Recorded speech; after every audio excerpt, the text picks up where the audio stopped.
السلام عليكم ورحمة الله وبركاته.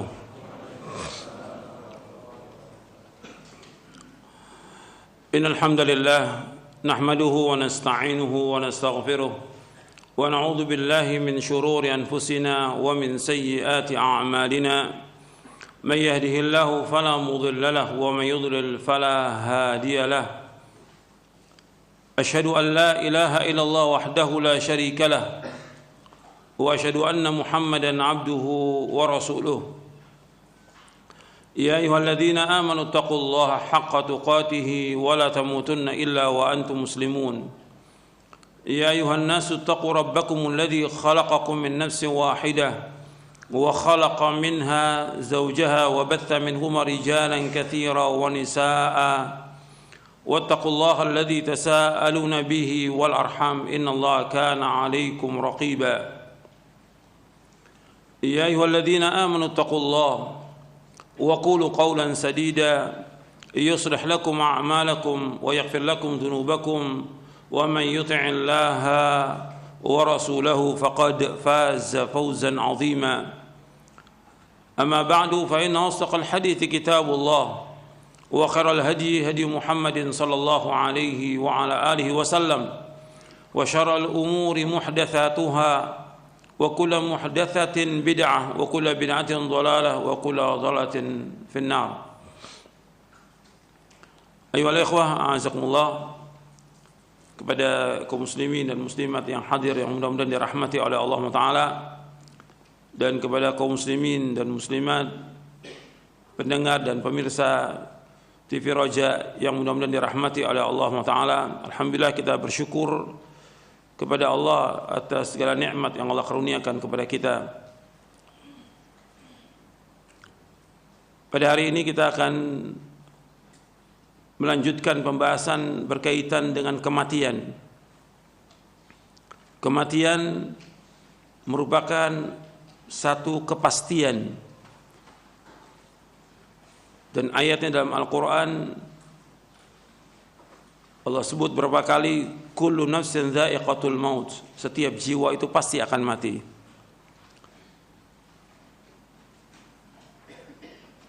Setiap orang pasti akan mati, siapapun dia orangnya, sehebat apapun, sekuat apapun, atau dia punya kekuatan atau penjagaan, atau dia penguasa atau pejabat atau siapa saja, pasti mati. Pasti. Kalau memang sudah datang ajalnya, tidak bisa dimundurkan. Dan umumnya manusia takut dengan kematian dan lari dari kematian. Tapi tetap mati itu pasti akan menjemput dia. Qul innal mauta alladzi tafirruna minhu fa innahu mulaqikum. Dalam surah Al-Jum'ah. Katakanlah sungguhnya kematian yang kalian lari dari kematian itu, kalian pasti akan menjumpainya, pasti. Dan dimanapun orang itu berada, sekuat apapun penjagaannya, sehebat apapun benteng yang dia buat, tetap pasti mati. Aina ma takunu yudrikumul mautu walau kuntum fi burujim musyayyada, dalam surah An-Nisa. Di mana saja kalian berada, pasti mati itu akan menjemput kalian, meskipun kalian berada di benteng-benteng yang kokoh. Seorang mukmin wajib meyakini ini. Seorang mukminah wajib meyakini bahwa kita semua pasti akan mati, cepat atau lambat. Kalau jatah rezeki kita sudah habis, ya pasti mati. Dan maha adilnya Allah Taala, Allah nggak akan mencabut nyawa seseorang sampai jatah rezekinya habis. Jadi Allah menciptakan makhluk ini, Allah berikan rezeki semuanya. Allah Khaliq, Allah Raziq. Allah yang mencipta, Allah berikan rezeki. Ketika jatah rezekinya habis, datang kematian itu. Dan kematian datang, apakah dalam kondisi dia sehat atau sakit atau kondisi apa aja, pasti kematian akan datang.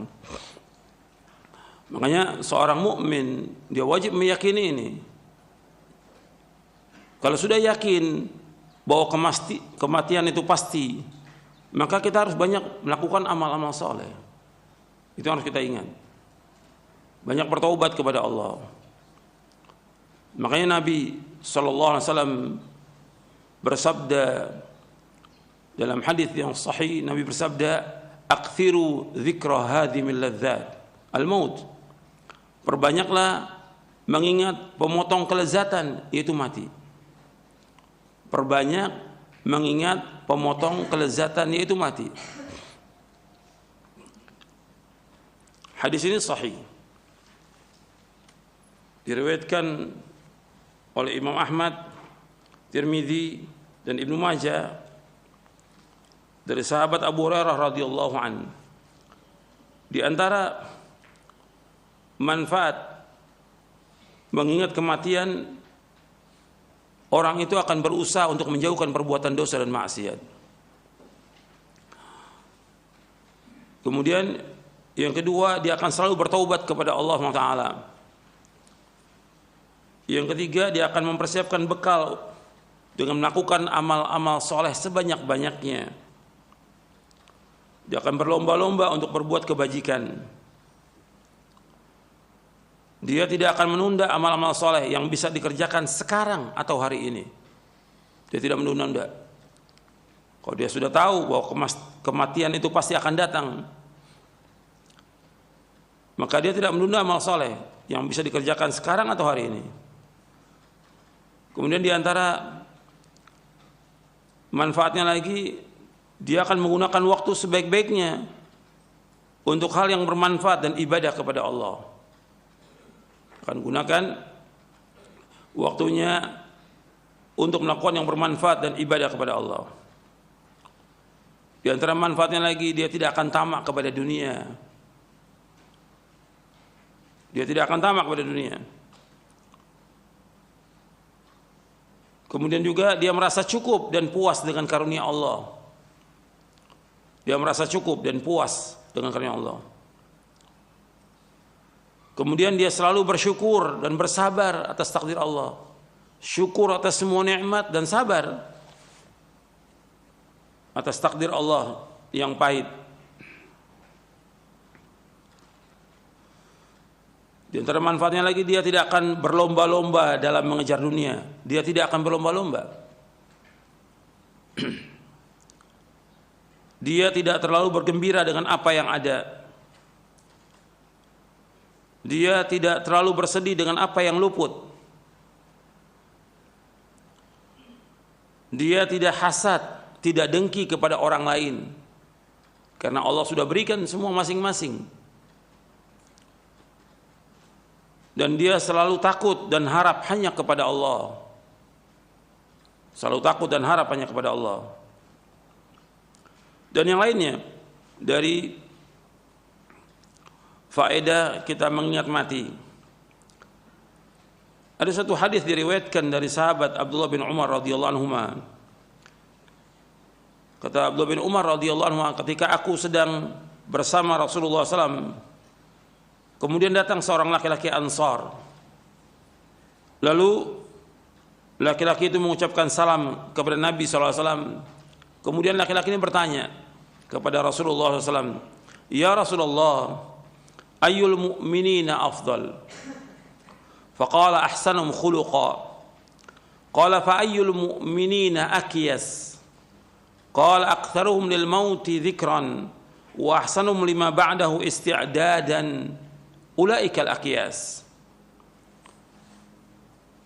Jadi ada seorang Ansar bertanya, "Ya Rasulullah, wahai Rasulullah, ayyul mu'minina afdal?" Siapakah orang mukmin yang paling utama?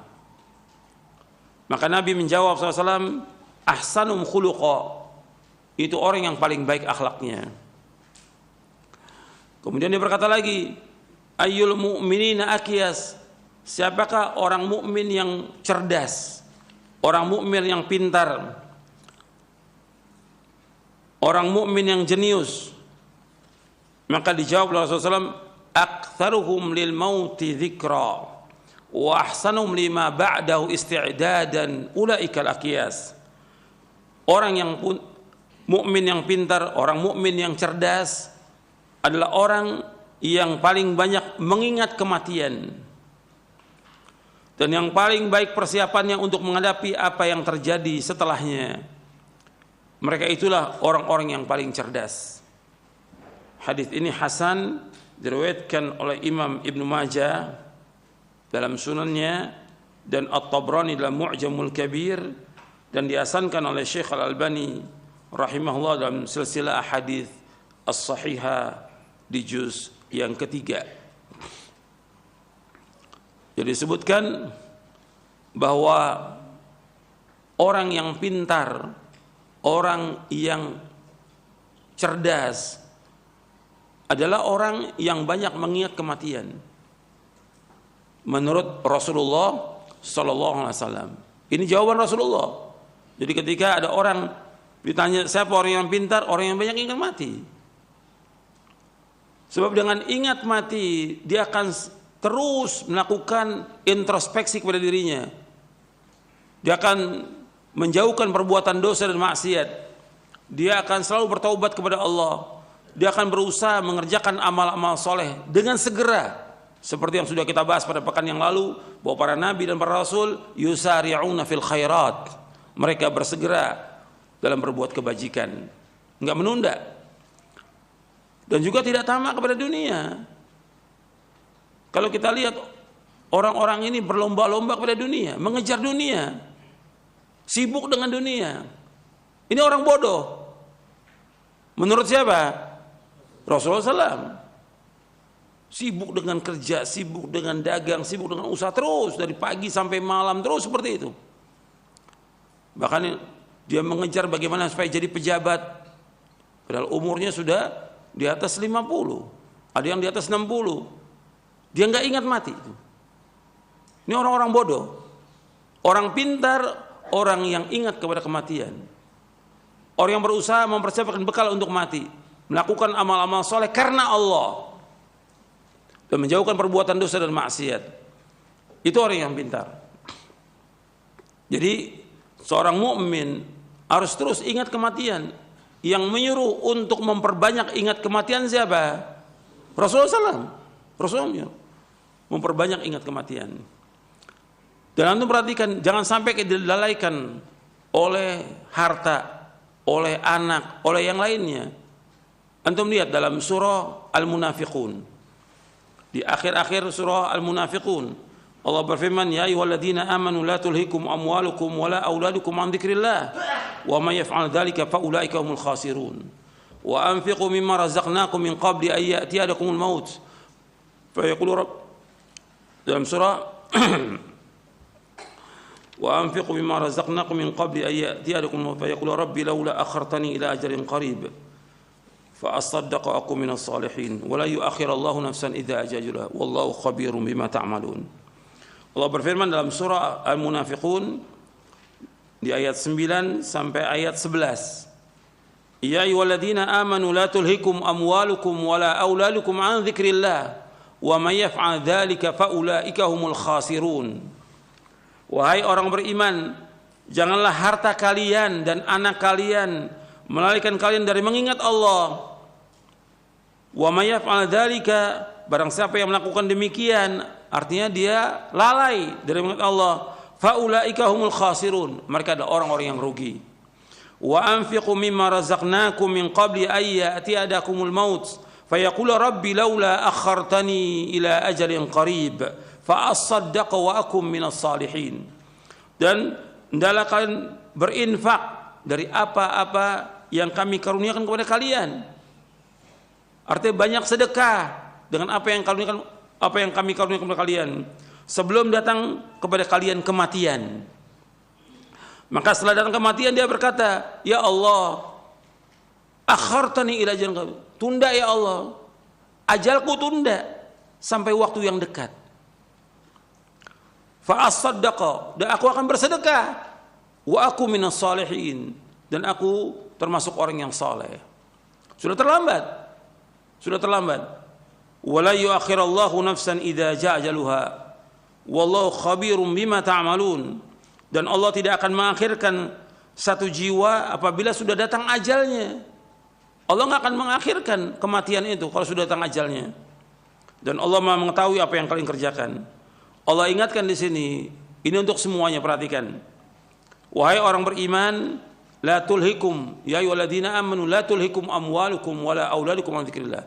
Wahai orang beriman, janganlah anak-anak kalian, janganlah harta kalian dan anak kalian melalaikan kalian dari mengingat Allah. Jangan kita disibukkan dengan harta benda, jangan. Mengumpulkan harta dengan usaha, dagang, segala macam sudah, jangan disibukkan. Tetap wajib usaha, dagang, kerja wajib untuk mencari nafkah. Tapi jangan habis waktu untuk itu. Dan juga jangan disibukkan dengan anak. Tetap wajib mengurus anak-anak, wajib. Apalagi masih kecil-kecil, wajib untuk diurus anak ini. Tapi jangan sampai lalai dia berzikir kepada Allah. Kan bisa dia berzikir kepada Allah. Tetap dia wajib melaksanakan sholat yang 5 waktu pada waktunya. Jangan ditunda. Jangan lalai dia dari mengingat Allah. Jangan lalai dari membaca Al-Quran. Jangan lalai dari sholat yang wajib 5 waktu. Jangan lalai dari sholat-sholat sunatnya. Jangan lalai dia dari membaca Al-Quran, membaca ke buku yang bermanfaat. Jangan lalai juga dari melakukan sholat malam. Jangan lalai dari bersedekah. Maka di ayat selanjutnya disebutkan bersedekah, wa anfiqu. Berinfaklah kalian, bersedekah kalian dari apa yang kami karuniakan kepada kalian sebelum datang kematian. Sebab nanti kalau sudah datang kematian baru orang ingin melakukan amal soleh. Sekarang kesempatan berlomba-lomba. Dan setiap hari Nabi menyebutkan SAW bahwa malaikat itu turun ke dunia ini.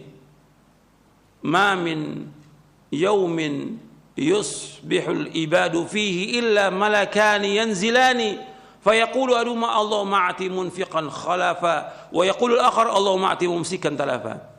Setiap pagi 2 malaikat turun. Setiap hari dan setiap pagi. Malaikat yang satu berkata, ya Allah gantikan orang yang infak hari ini. Satu lagi mengatakan, ya Allah hancurkan orang yang tidak infak hari ini. Hadis ini sahih diriwayatkan oleh Imam Bukhari. Maka berlomba-lomba melakukan amal soleh, berlomba-lomba sedekah, jangan pelit, jangan bakhil. Apa yang bisa kita sedekahkan, sedekahkan sebelum datang kematian. Kalau sudah datang kematian, maka dia mengatakan, ya Allah tunda kematian ini sampai waktu yang dekat. Nggak bisa. Allah sebutkan, dia mengatakan saya akan sedekah dan saya akan termasuk orang yang soleh. Jadi harta ditumpuk-tumpuk, dia nggak mau sedekah. Kalau sudah datang ajal nggak bisa ditunda. Antum lihat lagi dalam surah Al-Mu'minun. Surah Al-Mu'minun, surah 23 ayat 99. Allah menyebutkan tentang orang yang menyesal ketika sudah datang kematian. Hatta idza ja'ahumul mautu qala rabbirji'un la'alli a'malu salihan fima tarakt kalla innaha kalimatun huwa qailuha wa min waraihim barzakhun ila yaumi yub'atsun. Dalam surah Al-Mu'minun di ayat 99 dan 100.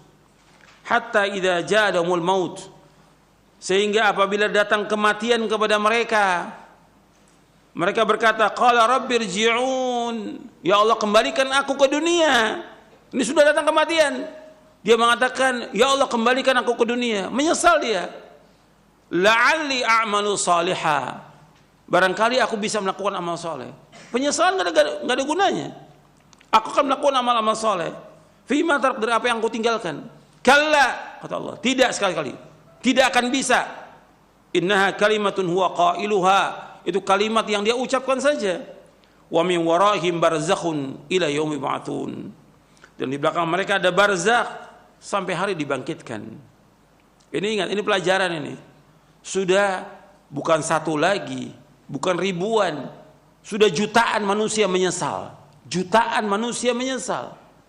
Ketika sudah datang kematian, menyesal dia. Karena dia selama ini tidak melakukan amal-amal soleh, lambat dalam melakukan amal soleh. Nanti saya akan sebutkan tentang bagaimana proses sakaratul maut antara orang mukmin dengan orang yang jahat. Nanti saya akan bacakan hadisnya. Jadi di sini disebutkan kalau sudah datang kematian, mereka minta dikembalikan, nggak bisa lagi. Dia ingin melakukan amal-amal soleh dari apa yang dia tinggalkan. Ini kalimat yang dia ucapkan, di belakang mereka ada barzakh sampai hari dibangkitkan. Dipanggil sholat 5 waktu azan, malah sholat di rumah, nggak ke masjid. Nggak ke masjid. Terus seperti itu. Dikasih oleh Allah sakit supaya dia sadar kembali, tetapi nggak ke masjid juga. Sampai kematian. Diajak dia untuk sedekah, nggak mau juga. Diajak untuk haji, padahal uangnya banyak, nggak mau berangkat haji. Diajak untuk umroh, nggak mau juga. Diajak yang lain, perbuatan nggak mau dia. Sampai datang kematian, penyesalan, rugi. Kalau orang sudah dia diajak kebaikan nggak mau, seperti nggak mau, ya rugi bagi dia. Kalau sudah datang kematian, ya sudah, tinggal semuanya itu. Hartanya yang dia simpan, yang jutaan atau miliaran atau tanah sekian banyak, bukan milik dia lagi, milik siapa? Ahli waris. Dia nggak bawa apa-apa. Coba kalau disedekahkan terus, setiap hari sedekahkan, manfaat buat dia di akhirat. Karena ketika orang itu meninggal, yang mengiringi dia 3 dalam hadis yang diriwayatkan Imam Bukhari dan Muslim. 3. Yang pertama, hartanya. Yang kedua, keluarganya. Yang ketiga, amalnya. Ketika sampai di yang lahat, yang masuk bersamanya apa? Amalnya. Nggak ada keluarga yang cinta sama dia mau ikut masuk, nggak ada. Hartanya juga nggak masuk. Balik itu 2. Kata Nabi SAW, balik. Harta dan keluarganya balik. Yang masuk bersama dia amal solehnya. Kalau dia melakukan amal soleh. Dan juga amal jeleknya akan masuk bersama dia. Karena akan ditanya dan dihisab dengan perbuatannya. Jadi akhwani fiddin, azakumullah, ini pelajaran untuk kita semuanya nih. Ini kita berbicara tentang kematian yang selama ini belum kita bahas. Bahkan hampir jarang dibahas tentang kematian. Makanya kita bahas. Ini masalah keyakinan, masalah akidah, dimasukkan dalam masalah akidah. Wajib kita meyakini ini, kematian pasti. Cuma orang banyak yang nggak sadar. Allah sebutkan dalam beberapa ayat supaya orang ingat bahwa dia pasti akan mati. Nabi SAW menyuruh kita untuk banyak ingat kematian karena kita pasti akan mati. Dan orang ketika akan mengalami kematian pasti mengalami sakaratul maut. Mabuknya kematian, kesulitan kematian, pasti itu. Sampai Nabi mengatakan sallallahu alaihi wasallam, la ilaha illallah innal mauti sakarat. La ilaha illallah innal mauti sakarat, kata Nabi. La ilallah innal mauti sakarat. Kata Nabi, la ilallah, sesungguhnya bagi kematian itu ada sakarat, ada mabuknya kematian. Dan Allah sebutkan dalam surah Qaf, surah yang ke-50 ayat 19, wa ja'at sakratul mauti bil haqq dzalika ma kunta minhu tahid. Dan telah datang sakratul mauti bil haqq. Artinya mabuknya kematian itu datang dengan benar. Yang demikian yang kalian itu selalu menghindar, manusia menghindar dari kematian, pengennya ditunda kematian itu. Kalau sudah datang nggak bisa ditunda, sedetik pun nggak bisa ditunda kematian itu. Yang Nabi menyebutkan bahwa mati itu ada sakaratnya, itu hadisnya sahih dari Imam Bukhari dalam kitab Riqaq bab sakaratul maut. Saya akan jelaskan tentang sakaratul maut, perjalanan kematian. Ketika orang itu mau mati bagaimana? Disebutkan oleh Nabi, ini menunjukkan bahwa agama Islam ini lengkap, ini sempurna. Nabi sebutkan dengan lengkap. Hadis ini panjang, diriwayatkan oleh Imam Ahmad, Abu Daud, Al-Hakim, At-Tayalisi, Abu Daud At-Tayalisi, begitu juga An-Nasai, Ibnu Majah, dan yang lainnya. Saya akan bacakan dari kitab Ahkamul Janaiz, karena di dalam kitab ini Syekh Al-Albani rahimahullah mengumpulkan tambahan-tambahannya yang diriwayatkan dari riwayat yang lain. Disebutkan dari sahabat Bara bin Azib Tolong dengarkan semuanya, hadisnya panjang. Dari Bara bin Azib radhiyallahu an, kharajna ma'an Nabi sallallahu alaihi wasallam fi janazati rajulin minal ansar.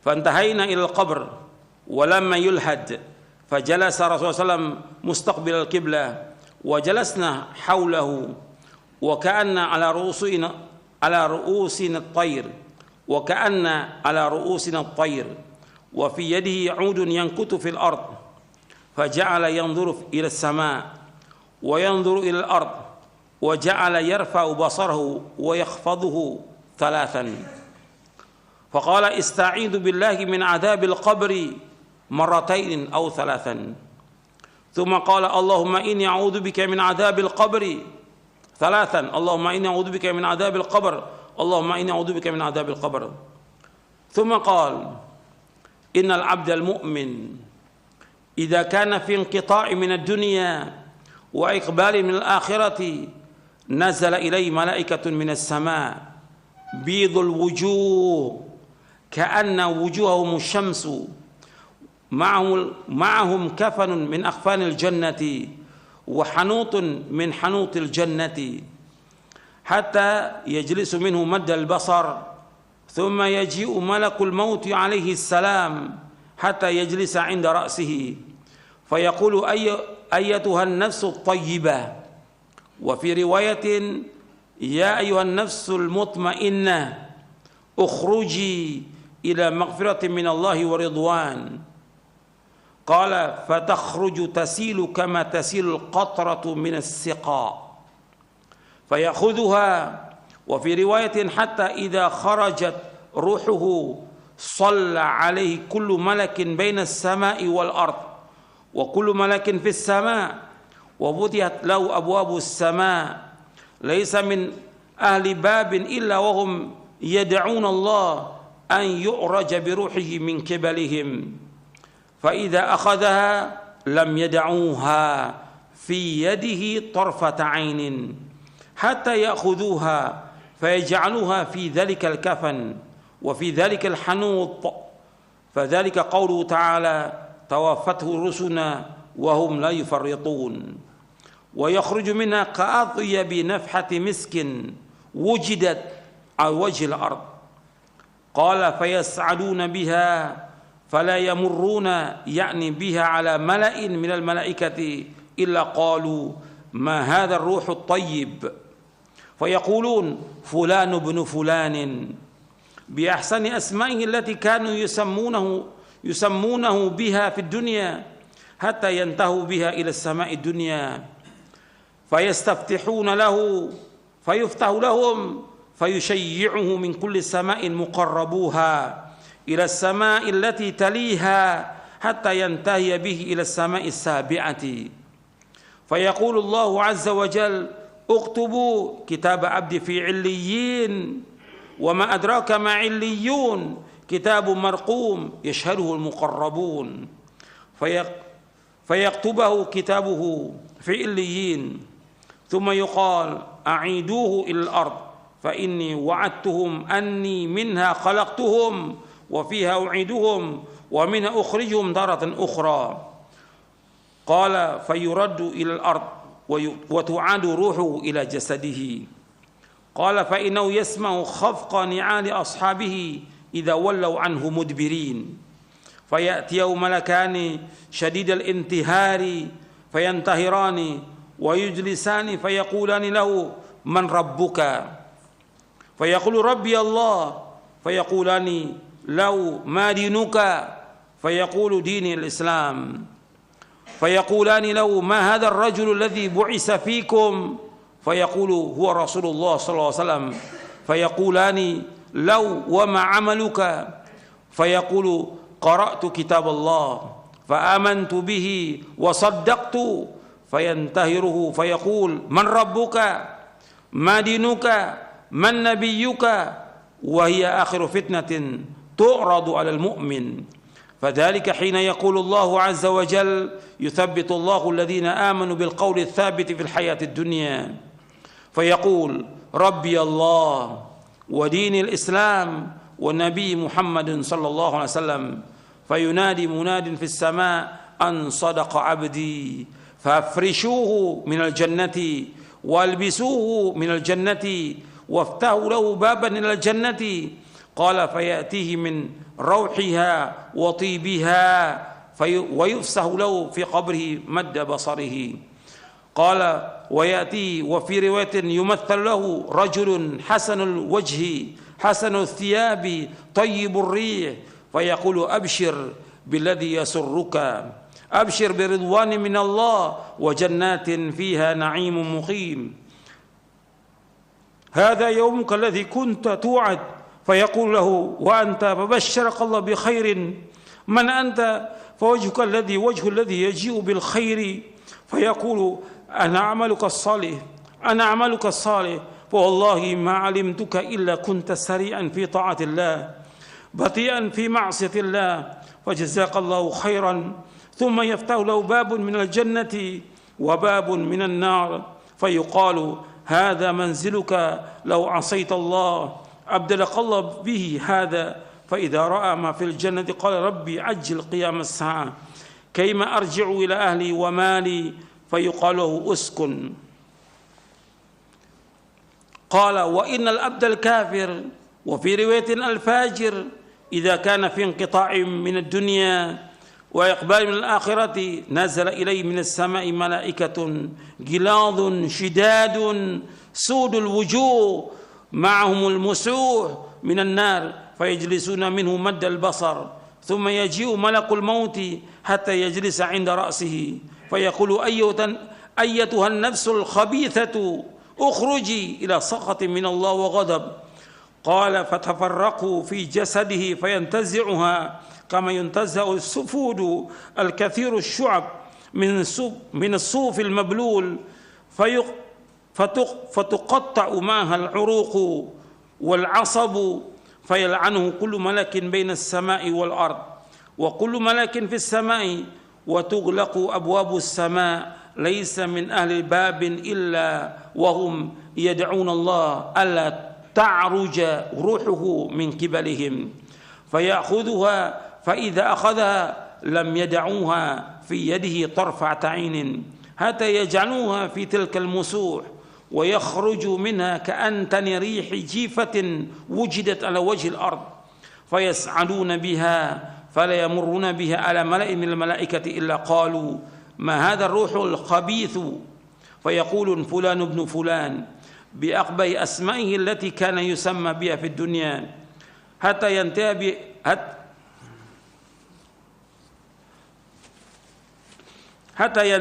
ينتهي به إلى السماء الدنيا فيستفتح له فليفتح له ثم قرأ رسول الله صلى لا تفتح لهم أبواب السماء ولا يدخلون الجنة حتى يلج الجمل في سم الخياط فيقول الله عز وجل اكتبوا كتابه في سجين في الأرض السفلى ثم يقال أعيدوا أبدي إلى الأرض فإني وعدتهم أني منها خلقتهم وفيها أعيدهم ومنها أخرجهم تارة أخرى فتطرح روحه من السماء طرحا حتى تقع في جسده ثم قرأ ومن يشرك بالله فكأنما خر من السماء فتخطف الطير أو تهوي به الريح في مكان سحيق فتعاد روحه في جسده قال فإنه لا يسمع خفق نعال أصحابه إذا ولوا عنه ويأتيه ملكان شديد الانتهار فينتهران ويجلسانه فيقولان له من ربك فيقول ها لا أدري فيقولان له ما دينك فيقول ها لا أدري فيقولان فما تقول في هذا الرجل الذي بعث فيكم فلا يهتدي لاسمه فيقال محمد فيقول ها لا أدري سمعت الناس يقولون ذلك قال فيقال لا دريت ولا تلوت فينادي مناد من السماء أن كذب فأفرشوا له من النار وافتحوا له بابا إلى النار فيأتيه من حرها وسمومها ويضيق عليه قبره حتى تختلف فيه أضلاعه ويأتي وفي رواية ويمثل له رجل قبيح الوجه قبيح الثياب منتن الريح فيقول أبشر بالذي يسوءك هذا يومك الذي كنت توعد فيقول وأنت فبشرك الله بالشر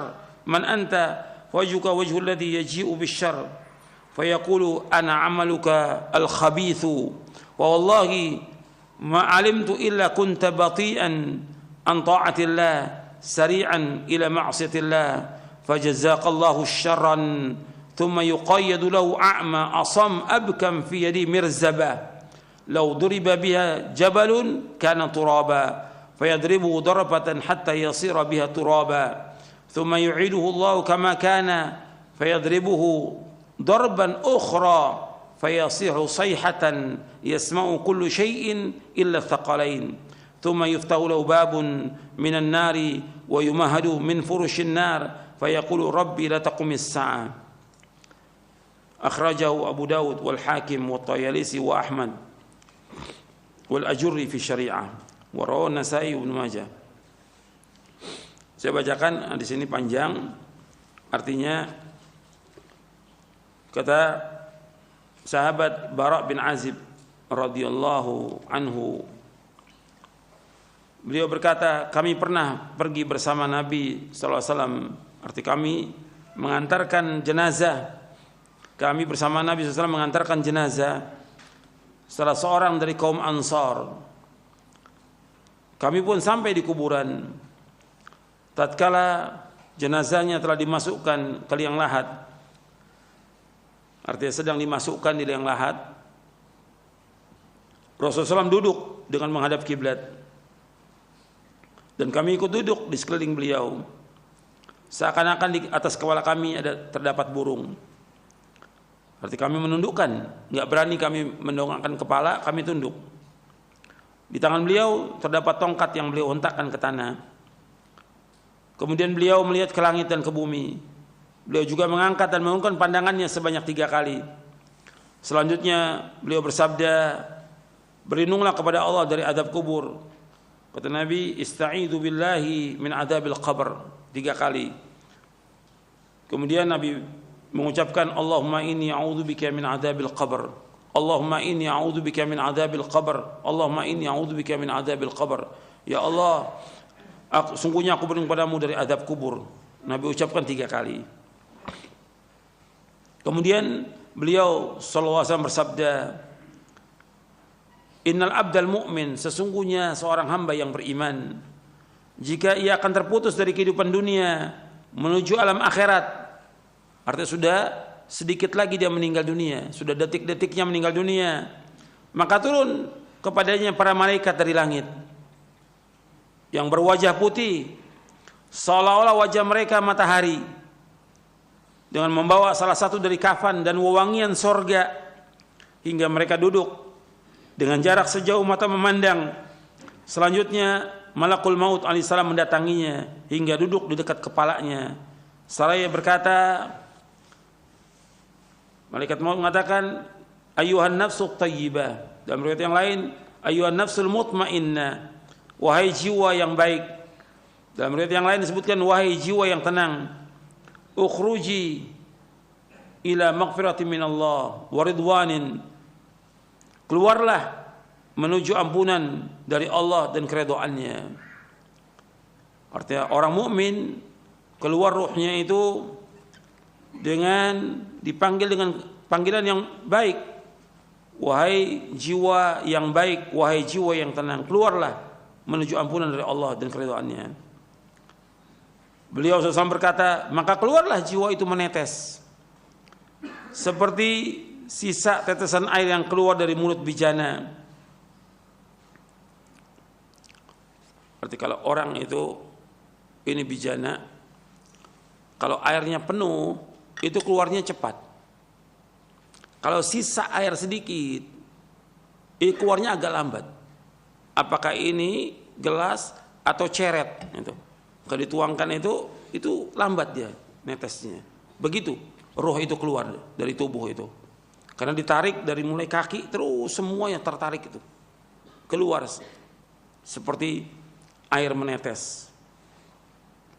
Dan itu sakitnya luar biasa. Sakitnya luar biasa keluarnya itu. Waktu keluarnya sakit luar biasa.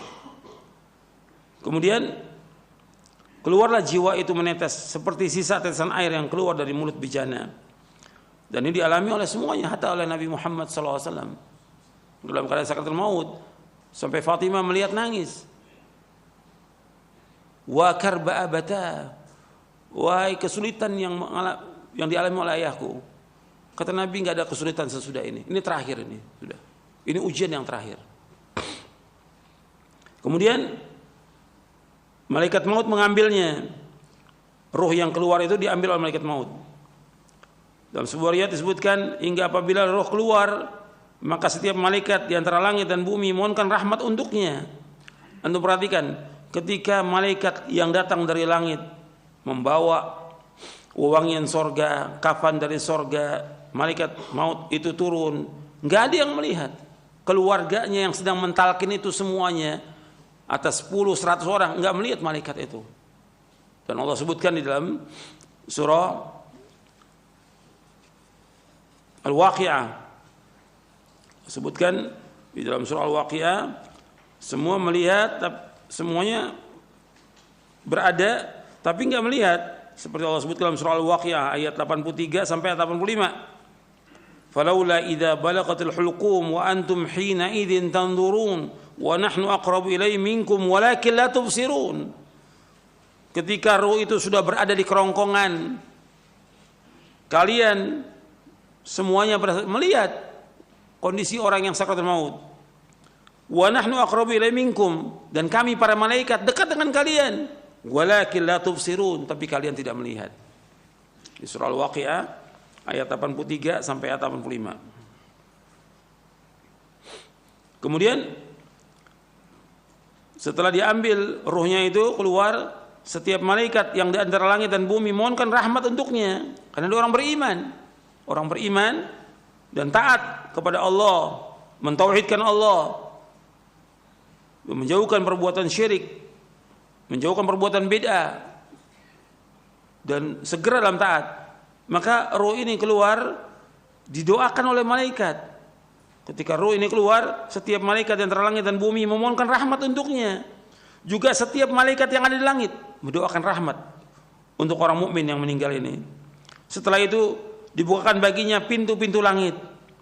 Tidak ada satupun penghuni pintu itu melainkan mereka berdoa kepada Allah agar ruhnya dinaikkan oleh mereka. Ketika sudah diambil ruh itu, artinya ruh ini sudah diambil oleh malakul maut, ditarik keluar. Kemudian mereka malaikat yang ada sekitarnya yang sudah menunggu itu tidak membiarkan di tangannya walau sekejap mata, hingga mereka membungkusnya dengan kafan tersebut. Arti kafan yang dibawa dari sorga, dan wangian yang dibawa dari sorga langsung dibalurkan itu. Ruhnya ini dikafankan, dibalurkan wangian dari sorga. Kemudian Allah sebutkan dalam surah, Nabi menyebutkan ayat dalam surah Al-An'am ayat 61. Dalam surah Al-An'am ayat 61, tawaffatu rusuluna wa hum la yufarritun. Diwafatkan oleh malaikat-malaikat kami, dan malaikat kami itu tidak akan melalaikan kewajibannya. Maka darinya keluar aroma yang sangat wangi. Ya, ruhnya ini dikafankan, dibalurkan minyak wangi dari sorga, keluar aroma yang sangat wangi, lebih wangi dari minyak kasturi yang terdapat di muka bumi ini. Beliau melanjutkan, sesungguhnya ruh itu dibawa naik. Mereka tidak berjalan melewati sekumpulan malaikat, melainkan mereka berkata, ruh siapa yang wangi ini? Mereka menjawab, Fulan bin Fulan, dengan sebutan nama yang paling baik yang dengannya dulu di dunia mereka memanggilnya. Hingga akhirnya mereka sampai di langit dunia. Selanjutnya para malaikat itu minta dibukakan pintu untuknya. Jadi setiap langit, 7 langit itu mesti ada pintunya, dan setiap pintu ada penjaganya. Malaikat ini minta izin agar dibukakan pintu langit. Maka dibukakan pintu bagi mereka. Di setiap langit diiringi, setiap langit roh ini diiringi oleh para malaikat yang terdekat kepada Allah, sampai ke langit berikutnya. hingga akhirnya sampai ke langit yang ketujuh.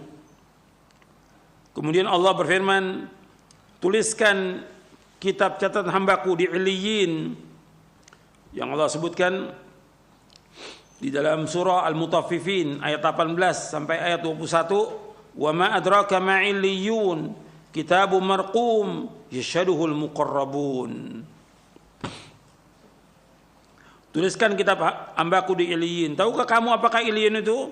Yaitu kitab yang bertulis, yang disaksikan oleh malaikat-malaikat yang terdekat kepada Allah. Maka dituliskan kitabnya di Illiyin. Setelah itu dikatakan, kembalikan ruh ini ke bumi, karena sungguhnya aku telah menjanjikan bahwa darinya aku telah menciptakan mereka, dan kepadanya aku akan mengembalikan mereka, serta darinya akan aku keluarkan mereka di kesempatan yang lain. Allah sebutkan ayatnya dalam surah Thaha di ayat 55, minha khalaqnakum wa fiha nu'idukum wa minha nukhrijukum taratan ukhra. Darinya kami menciptakan kalian dari tanah, dan kami akan kembalikan kalian ke tanah, dan dari tanah kami akan keluarkan kalian. Dalam surah Thaha ayat 55. Kemudian Nabi melanjutkan, maka dikembalikanlah lagi ruh itu ke bumi, dimasukkan ke jasadnya, dan jasadnya ini sudah dimandikan, sudah dikafankan, sudah disolatkan, sudah dibawa ke kubur, maka ruh itu baru datang. Kalau sudah dibawa ke kubur, dikuburkan, maka setelah diuruk dengan tanah, ruh itu baru dimasukkan.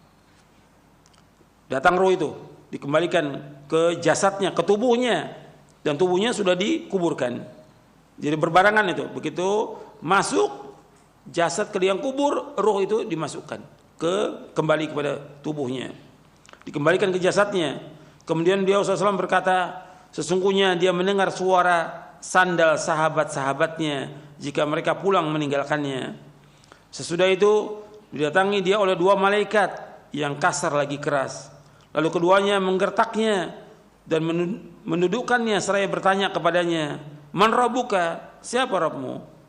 Dia jawab, Rabbi Allah, Rabbku Allah.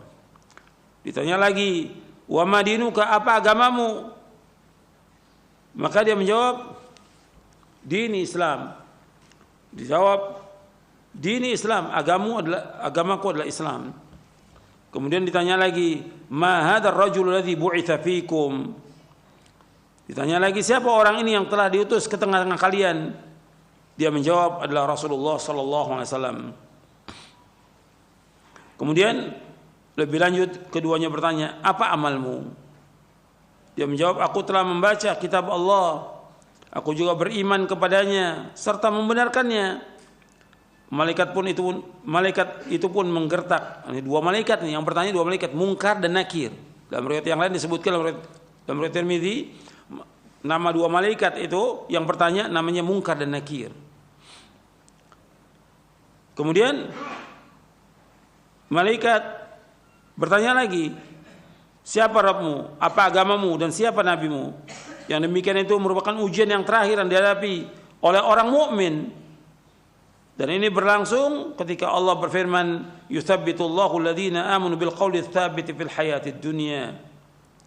Allah akan meneguhkan orang-orang beriman dengan ucapan yang teguh dalam kehidupan di dunia. Itu maksudnya ketika di alam barzah. Dalam surah Ibrahim ayat 27. Dalam surah Ibrahim. Maka dia pun menjawab, Allah Rabbku, Islam agamaku. Artinya Allah menguatkan dia untuk bisa menjawab orang mukmin ini. Maka dia menjawab, Allah Rabbku, Islam agamaku, Muhammad SAW nabiku. Kemudian ada penyeru yang berseru di langit, hambaku benar, hamparkan permadani dari surga untuknya, pakaikan pakaian dari surga kepadanya, serta bukakanlah pintu surga, serta bukakanlah pintu untuknya menuju surga. Kemudian Rasulullah SAW bersabda, setelah itu datangkan baginya wewangian dan aroma dari surga, dan lapangkan pula kuburan untuknya sejauh jarak pandangan matanya. Dia juga menceritakan Dia datangi, dalam sebuah riwayat disebutkan, yang diserupakan dalam bentuk seorang laki-laki yang berpakaian bagus. Artinya di kubur itu akan datang seorang laki-laki yang berpakaian bagus, mempunyai aroma yang sangat wangi. Orang itu berkata, sampaikan berita gembira akan datangnya apa yang membuatmu bahagia. Artinya, sampaikan berita gembira ini, akan datangnya apa yang membuatmu bahagia. Artinya, kabar gembira bagi kamu, maksudnya kabar gembira bagi kamu yang membuat kamu bahagia. Terimalah kabar gembira berupa keridhaan Allah, dari Allah dan surga yang dalamnya terdapat kenikmatan yang abadi. Ini hari yang dulu pernah dijanjikan kepadamu. Selanjutnya orang ini berkata, mudah-mudahan engkau diberikan kabar gembira dalam bentuk kebaikan. Maka si mayit yang mukmin berkata, siapakah engkau? Wajahmu adalah wajah yang datang dengan membawa kebaikan. Maka orang itu menjawab, aku adalah amalmu, aku adalah amal solehmu, aku adalah amal solehmu. Demi Allah, aku tidak mengetahui dirimu melainkan engkau cepat dalam bersegera dalam berbuat ketaatan kepada Allah. Kamu lambat dalam melakukan maksiat, cepat dalam ketaatan, lambat dalam maksiat. Maka Allah membalasmu dengan kebaikan. Kemudian dikatakan, ini kedudukanmu jika engkau mendurhakai Allah, tetapi Allah menggantinya dengan yang ini. Artinya ditunjukkan di tempat itu sorga dan neraka. Di makam itu ditunjukkan, ini kalau seandainya engkau berbuat maksiat, di tempatmu neraka. Karena engkau berbuat kebaikan, taat, ini tempatmu di sorga. Sudah ditunjukkan tuh. Sudah ditunjukkan oleh malaikat yang tadi berupa orang. Ini tempatmu, kalau engkau durhaka, Allah gantikan dengan sorga. Maka orang ini melihat sorga. Ketika melihat sorga, keindahan sorga, si mayit ini berkata, wahai Rabbku, segerakanlah kiamat agar aku bisa kembali kepada keluargaku dan hartaku. Maka dikatakan kepadanya, tetaplah di tempatmu. Uskun, tetaplah di tempatmu. Ini nikmat ini didapati dengan ruh dan jasadnya, kenikmatan. Kemudian Nabi lanjutkan lagi. Ini tadi orang beriman. Kemudian Nabi lanjutkan, Rasul bersabda, sesungguhnya orang kafir.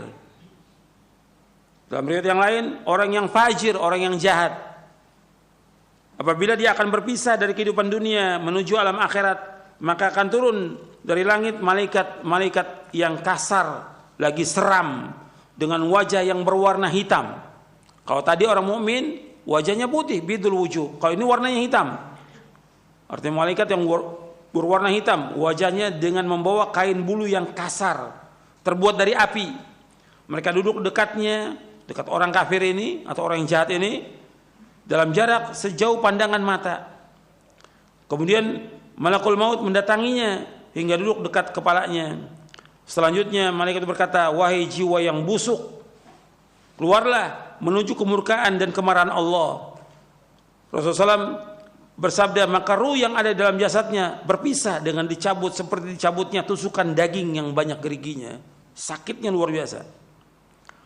Dari bulu-bulu yang basah, bersamaan dengan itu maka terputus pula urat dan saraf-sarafnya.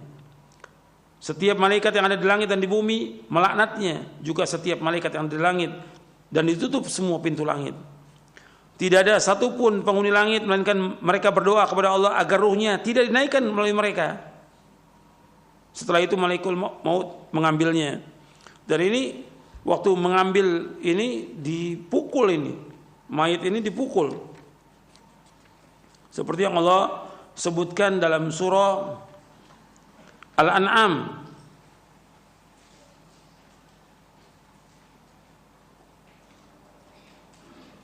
Walau tara idh zalimuna fi ghamaratil maut wal malaikatu basitu aydihim akhriju anfusakum al yawma tujzauna adzabal huni bima kuntum taquluna al haqq ghairal haqq wa kuntum an ayati tastakbirun. Al-An'am ayat 93. Kalau engkau melihat orang-orang zalim dalam sakaratul maut, malaikat membuka tangan mereka mengatakan dengan keras, keluarkan jiwa kamu, keluarkan roh kamu, hari ini kamu akan dibalas dengan adab yang hina. Dengan sebab kalian berkata sama Allah dengan tidak benar dan kalian sombong dari ayat Allah. Kemudian juga dalam surah Al-Anfal ayat 50, walau tara idh yatawaffa alladhina kafaru al-malaikatu yadribuna wujuhahum wa adbarahum wa dhuqu 'adzabal hariq. Dan ingatlah seandainya engkau melihat orang-orang kafir diwafatkan oleh malaikat, dipukul oleh malaikat itu. Jadi malaikat yang ada di sekitar itu memukul wajahnya, dipukul belakangnya. Rasakan adab yang membakar buat kamu. Begitu juga Allah sebutkan dalam surah Muhammad ayat 27, fa kaifa idza tawaffatul malaikatu yadribuna wujuhahum wa adbarahum. Bagaimana apabila diwafatkan mereka oleh malaikat, malaikat memukul wajah mereka dan punggung mereka. Jadi orang-orang kafir dan juga orang-orang yang jahat ini, orang-orang yang zalim dipukul oleh malaikat. Orang yang sekitarnya, keluarganya tidak dengar, tapi melihat. Artinya melihat kondisi si mayat itu dalam kondisi yang tidak baik, tersiksa dia. Dan itu orang-orang kafir itu ketika mati itu teriak-teriak, luar biasa teriak-teriaknya, sakit. Orang-orang yang jahat juga demikian, orang yang zalim demikian. Jadi dicabut dengan keras, dipukul oleh malaikat, dan orang sekitarnya enggak melihat malaikat memukul mereka, dengan keras dipukul. Kemudian dicabut oleh malaikat maut. Jadi nama yang benar malaikat yang mencabut nyawa itu namanya malakul maut, sesuai dengan nas Al-Quran dan juga dengan hadis Nabi. Enggak ada malaikat Israel, itu enggak ada. Enggak ada, itu bukan dari hadis Nabi. Yang benar yaitu malakul maut, yang mencabut nyawa itu malakul maut. Kemudian setelah itu, setelah dicabut nyawanya, rohnya itu seperti cabutan tusukan daging yang banyak keriginya dari bulu-bulu yang basah. Terputus urat-uratnya dan sarafnya. Setiap malaikat yang ada di langit dan di bumi melaknatnya. Juga setiap malaikat yang ada di langit, ditutup semua pintu langit. Tidak ada satupun penghuni langit melainkan mereka berdoa kepada Allah agar ruhnya tidak dinaikkan oleh mereka. Setelah itu malakul maut mengambilnya, dan jika sudah mengambilnya maka mereka tidak akan membiarkannya berada di tangannya walau sekejap mata pun, hingga mereka menempatkannya dalam kain yang kasar tersebut yang terbuat dari api. Darinya keluar bau yang sangat busuk, lebih busuk dari bau bangkai yang terdapat di muka bumi ini. Sesudah itu mereka membawanya naik. Mereka tidak melewati sekumpulan malaikat, mungkin para malaikat itu bertanya, ruh siapa yang sangat buruk ini? Mereka pun menjawab, Fulan bin Fulan, dengan sebutan nama yang paling buruk yang pernah diberikan di dunia ini. Hingga akhirnya sampai di langit dunia. Kemudian mereka meminta agar dibukakan pintu untuknya, tetapi tidak akan dibukakan pintunya untuknya. Rasulullah SAW membacakan ayat di dalam surah Al-A'raf. Disebutkan la tufattahu lahum abwabus samai wa la yadkhulul jannata hatta yalijal jamalu fi sammil khiyat. Di dalam surah Al-A'raf ayat 40, sekali-kali tidak akan dibuka bagi mereka pintu-pintu langit, dan mereka juga tidak akan masuk surga sampai onta masuk ke lubang jarum. Mungkin enggak onta masuk ke lubang jarum? Enggak mungkin, mustahil. Maka begitu juga orang kafir enggak mungkin masuk ke surga, tidak mungkin, mustahil. Demikian juga orang-orang yang jahat, demikian. Arti mereka nggak akan masuk surga sampai onta masuk lubang jarum, nggak mungkin onta masuk lubang jarum. Arti mereka juga nggak mungkin untuk masuk ke dalam surga, nggak mungkin. Maka Allah SWT berfirman, tuliskan kitabnya di sijin. Apa sijin itu? Disebutkan oleh Nabi SAW, di lapisan tanah yang paling bawah. Setelah dikatakan, kembalikan hambaku ke bumi, karena sungguhnya aku menjanjikan kepada mereka bahwa aku menciptakannya dari tanah, kepadanya aku akan mengembalikannya, dan darinya pula aku mengeluarkannya pada kesempatan yang lain. Kemudian ruhnya dilemparkan dari langit. Kalau yang mukmin dibawa oleh malaikat, kalau ini dilemparkan dari langit, dilemparkan sekali lemparan sampai ke jasadnya. Dan Allah sebutkan, wa may yusyrik billahi fakannama kharra minas sama' fatakhtafuhu at-tayru aw tahwi bihi ar-rihu fi makanin sahiq. Allah berfirman dalam surah Al-Hajj ayat 31, barang siapa yang berbuat syirik mempersekutukan Allah dengan barang siapa yang berbuat syirik yang mempersekutukan Allah dengan sesuatu, maka ruhnya itu seolah jatuh dari langit lalu disambar oleh burung atau diterbangkan angin ke tempat yang jauh. Kemudian rohnya dikembalikan ke jasadnya. Beliau SAW bersabda, sungguhnya dia mendengar suara sandal sahabat-sahabatnya jika mereka pulang meninggalkannya. Sesudah itu didatangi oleh dua malaikat yang kasar lagi keras, yaitu malaikat Munkar dan Nakir. Keduanya pun menggertaknya lalu menundukkannya seraya berkata, siapa Rabbmu? Dia menjawab, Kedua malaikat bertanya lagi, apa agamamu? Dia jawab, aku tidak tahu. Bagaimana menurutmu tentang siapa orang yang telah diutus kepada kalian? Tanya kedua malaikat. Kemudian dia dikatakan Muhammad. Dia menjawab, aku tidak tahu. Aku mendengar orang mengatakan demikian. Lalu dikatakan, kamu tidak tahu dan tidak mau membaca. Selanjutnya ada penyeru yang bersudah langit, dia itu bohong. Oleh karena itu hamparkanlah untuknya alas dari neraka, hamparan dari neraka. Bukakan juga baginya pintu menuju neraka. Maka datangkanlah untuknya api dan panasnya neraka. Disempitkan pula baginya kuburannya sehingga semua tulang-tulangnya remuk. Setelah itu didatangi dalam sebuah riwayat disebutkan untuknya seorang yang berwajah sangat buruk, berpakaian jelek, lagi berbau busuk. Orang itu berkata, terimalah berita yang akan membuatmu sengsara. Inilah hari yang dulu pernah dijanjikan kepadamu.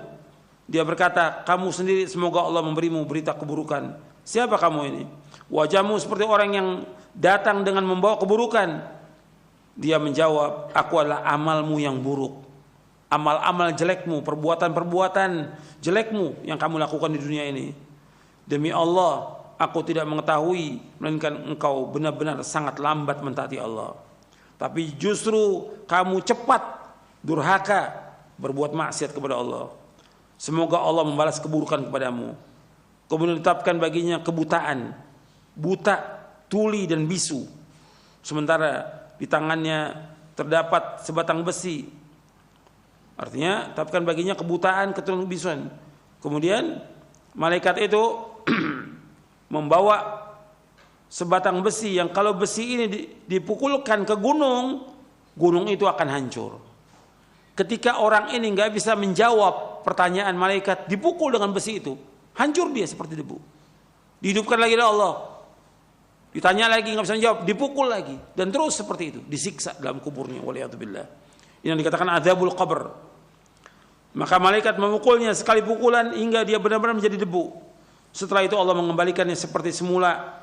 Selanjutnya dipukul lagi, pukulan hingga dia berteriak yang keras yang didengar oleh segala sesuatu kecuali jin dan manusia. Yang tidak mendengar jin dan manusia. Binatang mendengar. Makanya ada di zaman Nabi ketika Nabi masuk ke kebun Bani Najjar, ontaknya itu teriak-teriak, artinya keras gitu suaranya ontak itu, mengamuk. Kata Nabi, siapa yang dikuburkan di sini? Orang-orang yang mati zaman jahiliyah, orang-orang kafir. Jadi disiksa oleh Allah Taala. Jadi binatang itu tahu siksaannya orang dikubur itu. Sesudah itu dibukakan baginya pintu neraka, dihamparkan untuknya hamparan dari neraka. Maka dia berkata, wahai Rabbku, janganlah engkau adakan kiamat. Hadis ini sahih diriwayatkan oleh Imam Abu Daud, Al-Hakim, Abu Daud Talisi, Ahmad dalam musnadnya, dan juga Al-Ajuri dalam Asy-Syariah. Imam Ahmad meriwayatkan panjang sekali, lengkap, tapi ada yang meriwayatkan dengan ringkas seperti Abu Daud dan yang lainnya. Imam Nasai juga meriwayatkan dengan ringkas, begitu juga Ibnu Majah. Dan hadis ini kata Imam Hakim sahih menurut syarat Syaikhan. Dan dinilai sahih oleh Imam Ibnu Qayyim dalam kitabnya I'lamul Muwaqqi'in dan juga dalam Tahdzibus Sunan. Jadi hadis ini sahih disahihkan juga oleh Syekh Albani. Jadi ikhwan fillah azakumullah, ini perjalanan kematian, sakaratul maut. Orang mukmin yang beriman, yang taat kepada Allah dengan orang kafir dan orang yang jahat. Sekarang kemudian apa saja yang membuat orang itu diazab di kuburnya? Kita lihat di sini dalam buku Syarah Aqidah Ahlussunnah wal Jamaah untuk melihat tentang azab dan nikmat kubur. Halaman 307. Kita masih membahas poin yang ke-32. Kita baca sedikit tentang azab dan nikmat kubur. Ahlussunnah mengimani tentang adanya azab dan nikmat kubur. Keduanya adalah benar berdasarkan Al-Quran dan As-Sunnah serta ijma' salafus saleh. Hadis-hadis tentang adanya azab kubur adalah mutawatir. Kenapa dibahas tentang azab dan nikmat kubur? Karena ada sebagian kelompok yang mengingkari, terutama aqlaniyun yang menggunakan akalnya seperti Mu'tazilah dan yang mengekornya, nggak percaya dia dengan azab kubur. Padahal hadis-hadis tentang azab kubur mutawatir. Di antara dalil dari Al-Quran tentang adanya azab atau siksa kubur adalah firman Allah Ta'ala dalam surah At-Taubah ayat 101, sanu'adzibuhum marrataini tsumma yuradduna ila adzabin 'adzim. Nanti mereka akan kami siksa 2 kali, kemudian mereka akan dikembalikan kepada azab yang besar. Menurut penjelasan Imam Hasan Al-Basri dan Qatadah rahimahumullah, bahwa yang dimaksud dengan nanti mereka akan kami siksa 2 kali yaitu azab di dunia dan azab kubur. Dalam tafsir Ibnu Katsir, Allah juga berfirman dalam surah As-Sajdah ayat 21, وَلَنُذِيقَنَّهُ مِنَ الْعَذَابِ الْأَدْنَى دُونَ الْعَذَابِ الْأَكْبَرِ. Dan pasti kami timpakan kepada mereka sebagian siksa yang dekat, yaitu dunia, sebelum azab yang besar di hari kiamat, di akhirat. Menurut pendapat Bara' bin Azib radhiyallahu anhu, Mujahid dan Abu Ubaidah rahimahumullah, bahwa yang dimaksud dengan azab yang dekat adalah azab kubur. Di dalam tafsir Ibnu Katsir, Allah juga berfirman dalam surah Al-Mu'min ayat 46, an-naru yu'raduna 'alaiha ghuduwan wa 'ashiyya wa yawma taqumu as-sa'atu adkhilu ala fir'auna asyaddal 'adzab. Kepada mereka diperlihatkan neraka pada pagi dan petang, dan pada hari terjadinya kiamat, lalu kepada malaikat diperintahkan masukkan Fir'aun dan kaumnya ke dalam azab yang sangat keras. Al-Hafidz Ibnu Katsir mengatakan ayat ini merupakan prinsip terbesar yang dijadikan dalil oleh Ahlussunnah tentang adanya azab kubur. Arti Fir'aun itu diazab setiap pagi dan petang, terus nggak berhenti sampai hari kiamat nanti diazab. Sedangkan dalil dari Ahlussunnah adalah hadis Nabi SAW dari sahabat Ibnu Abbas radhiyallahu anhuma, ia berkata, marran Nabi SAW bihaitin min hitanil Madinati fasami'a sawta insanaini yu'adzabani fi quburihima faqala Nabi SAW yu'adzabani wa man yu'adzabani fi kabirin thumma qala bala kana luma la yastatiru min bawlihi wa kana al-akharu yamshi bin namimati. Rasulullah SAW berjalan melewati salah satu kebun di kota Madinah. Lalu beliau SAW mendengar suara 2 orang yang sedang disiksa dalam kubur. Lalu beliau bersabda sallallahu alaihi wasallam, keduanya sedang disiksa dan keduanya disiksa karena perbuatan dosa besar. Salah seorang dari keduanya tidak menjaga kebersihan dirinya dari kencing, dan yang lainnya senantiasa melakukan namimah, mengadu domba. Hadis ini sahih, diriwayatkan oleh Imam Bukhari. Jadi Rasulullah SAW melewati 2 kuburan, dan ternyata yang dikubur ini disiksa di kuburnya. Nabi menyebutkan ini tentang 2 orang muslim, bukan orang kafir. Kalau yang tadi saya sebutkan orang kafir, orang yang mati jahiliyah. Kalau ini orang muslim yang dia diazab di kuburnya. Yang pertama, dia tidak membersihkan dirinya dari kencing, nggak bersih dia. Ketika cebok, istinja, nggak bersih dia. Yang kedua, dia berjalan untuk mengadu domba, ngomong kepada A lain, kepada B lain supaya ribut, namam.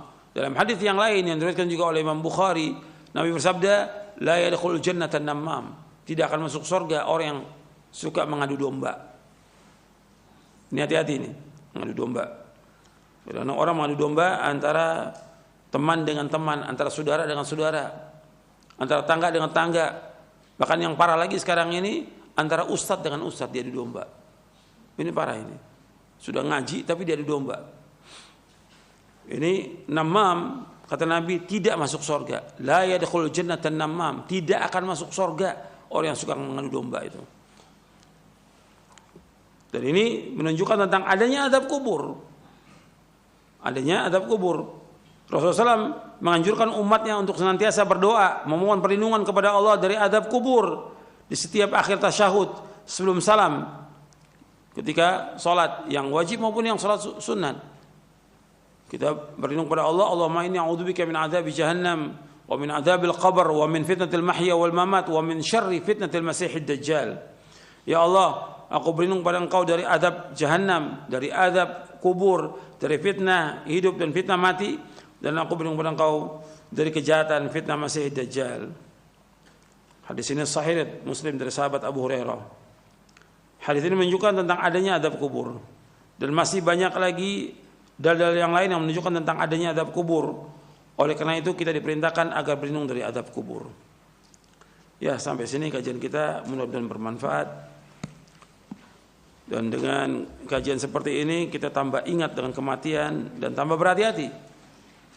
Dan kita menjauhkan perbuatan dosa dan maksiat, segera melakukan ketaatan, berlomba-lomba dalam kebaikan, dan bertobat kepada Allah, dan mohon kepada Allah agar diberikan sabat, ketetapan, dan juga diberikan oleh Allah husnul khatimah, akhir kehidupan yang baik. Itu yang kita minta kepada Allah Ta'ala, agar kita tetapkan di atas Islam dan Sunnah sampai akhir hayat kita, dan juga kita diwafatkan dalam keadaan husnul khatimah.